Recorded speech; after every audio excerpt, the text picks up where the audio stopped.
Corrective jaw surgery. Where should you begin? One of the first questions I get on a daily basis about corrective jaw surgery is, where do I begin?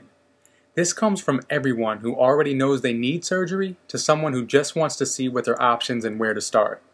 The first thing I ask back is whether or not you already have an orthodontist. If so, that's where you should start, and there's two reasons for this. One, depending on your situation, you may be able to correct your bite with just braces, foregoing the surgery altogether. While the surgery isn't quite as scary as some make it out to be, it's certainly no walk in the park and would be great if you can truly correct your issue without it.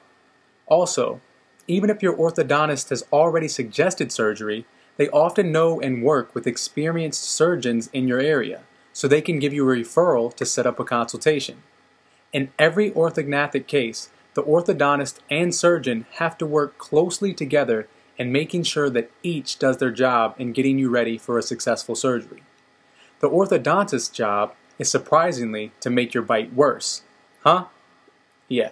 But there's a method to the madness, because the ortho positions your teeth for your new post-surgery bite, so your current bite may get even more out of whack.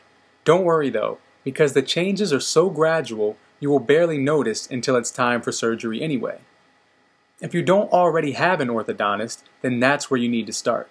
Call around, ask some of your metal-mouthed friends, check online, or do whatever you can to find an orthodontist that you are comfortable with and can trust.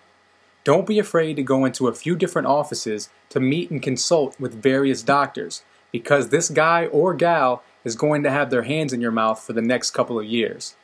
Once you sit down and discuss your options with your orthodontist, it's time to set up the consultation with the orthognathic maxillofacial surgeon.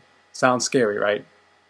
During this initial consultation, come armed with every question you can think of, because this is the first true step in starting the process. He will assess your overall bite and jaw alignment, and the office may even take new x-rays and molds. He may even be able to tell you if you're due for underbite surgery, overbite surgery, or both. But don't be surprised if a final determination isn't made right away.